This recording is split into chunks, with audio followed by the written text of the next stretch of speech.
There is a kind of fame that thrives on noise, red carpets, tabloid scandals, breakups dissected in headlines until there's nothing left of them. And then there is the kind of fame Ricky Gervais has built for himself, loud on stage, almost silent at home. For more than 4 decades, the comedian behind The Office, Extras, and Afterlife has shared his life with one woman, Jane Fallon, and in all that time he has said remarkably little about her in public, except, every so often, something that cuts straight through the noise and tells you everything you need to know. Gervais and Fallon met in 1982 as students at University College London. Neither of them was famous. Neither of them had any reason to believe they would one day be famous. They were just 2 young people figuring out what to do with their lives, and somewhere in that process, they fell for each other.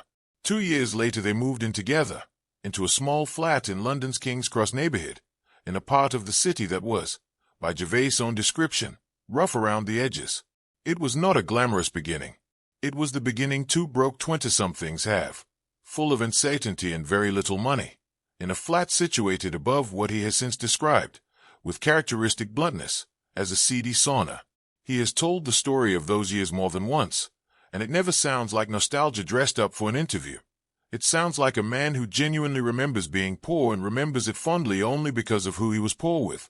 In a 2017 interview, Gervais described the apartment vividly, the kind of detail that only sticks in someone's memory because the person who shared it with him made it bearable, even good.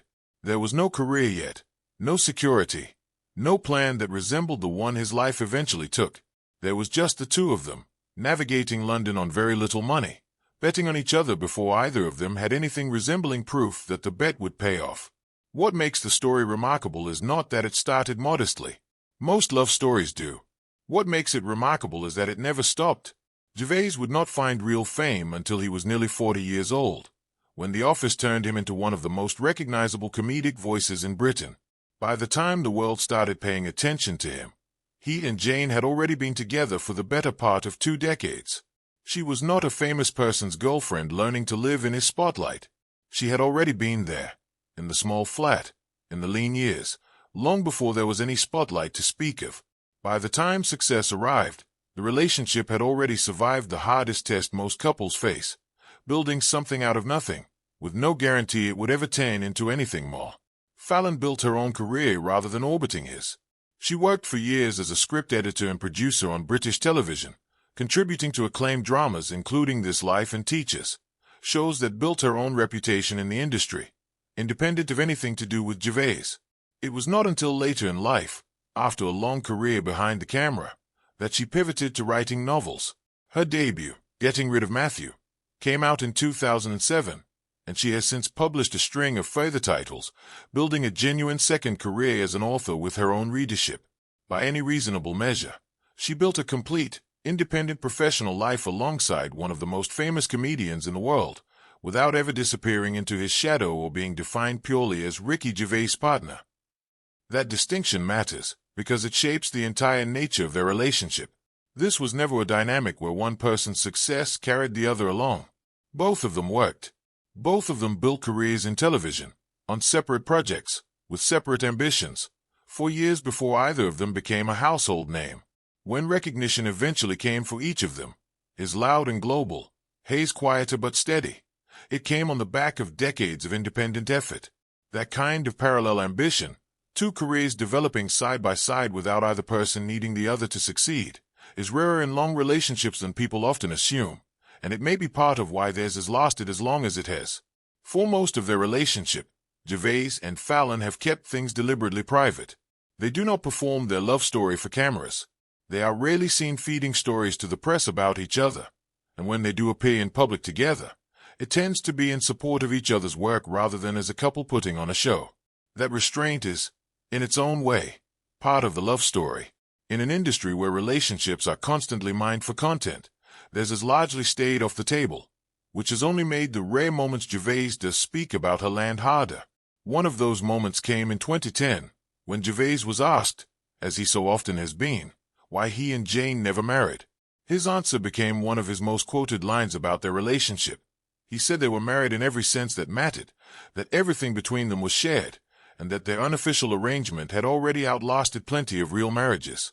As an outspoken atheist, He added that there was no point standing in front of a God he doesn't believe exists just to make something official that already felt complete.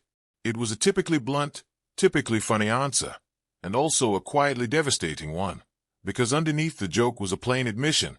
He didn't need a ceremony to know what she meant to him. Fallon has echoed that sentiment in her own way over the years. Speaking to the Daily Mail in 2018, she explained that neither of them had ever been bothered enough about marriage to push for it, that if either of them had truly cared, they probably would have gone through with it, but it had simply never felt necessary. Two people who built a life together so thoroughly that a wedding ring started to feel beside the point. It is a small but telling detail that neither of them tells the story as though the other one was the holdout. By both of their accounts, marriage simply never became the thing that defined whether their commitment was real. The decision not to have children followed a similar pattern of mutual agreement rather than compromise. Appearing on the Second Act podcast, Fallon spoke candidly about why she never wanted kids, explaining that even as a little girl she never had the fantasy some children have about a future wedding day or wedding dress, that her imagination was always pointed toward work and her own life rather than toward romance and family in the traditional sense. She described herself as a natural catastrophist, someone who tends to assume the worst, and said she worried she would have been an overly anxious parent, the kind who would stifle a child's independence rather than encourage it. She added, half-joking, that she struggles to even let her own cat outside unsupervised, and that she suspected she would make a better aunt to her friends and her sister's children than she ever would have made a mother. It is a rare moment of Fallon speaking at length about her own inner life rather than about Gervais, and it shows a relationship built on two people who knew themselves well enough, individually, to make a major life decision together without resentment on either side. Where the relationship comes most clearly into focus, though, is in Gervais' work. Afterlife, the Netflix series he created and starred in, follows a grieving widower named Tony struggling to find a reason to keep living after losing his wife to cancer. The show is soaked in tenderness, in home video flashbacks of a marriage built on small jokes and easy affection, and audiences responded to it as one of the most emotionally honest things Gervais has ever made. He has been open about where that emotional honesty came from. He has explained that the show grew out of his own private nightmare, the idea of losing the person closest to him, his soulmate, which he has called the worst thing that could possibly happen to him. Afterlife, in his words, is fiction built directly out of that fear. It is a rare thing for a comedian known for provocation and bite to admit, in plain terms, that his deepest creative work is rooted in fear of losing one specific person.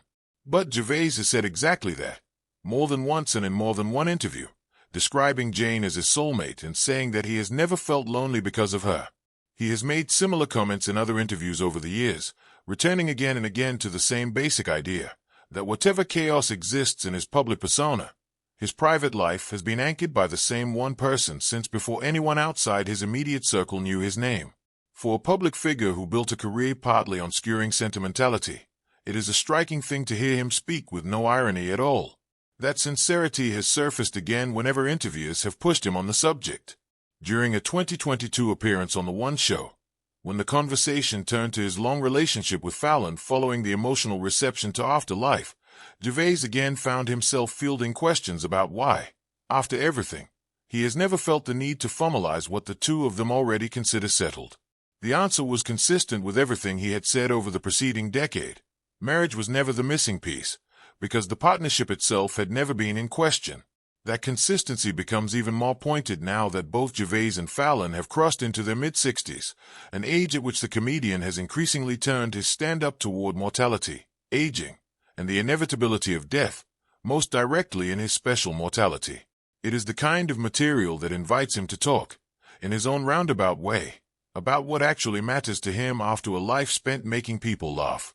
And what keeps surfacing, again and again, is Jane.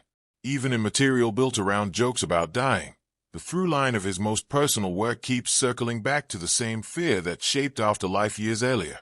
Not death itself, but the specific terror of being the one left behind. That bond was tested in early 2026, when Fallon shared that she had been diagnosed with breast cancer. She wrote on social media that a routine mammogram just before Christmas had picked up something her radiographer noticed, leading to further tests and eventually a biopsy. She described the period that followed, more scans, more biopsies, an MRI to map the area precisely, as a lot to process, while noting that the cancer had been caught at a very early stage and that her prognosis was excellent. She said she was receiving excellent care, that her surgery had already been scheduled, and that she simply wanted to get it behind her. She also admitted, with the same dry humor she and Gervais are both known for, that she had little interest in doing much else besides audiobooks and jigsaw puzzles while she got through it. It was a moment that, for a couple who have spent 40+ years guarding their privacy, became unusually public, precisely because she chose to be open about it rather than hide it from the people who follow her wake.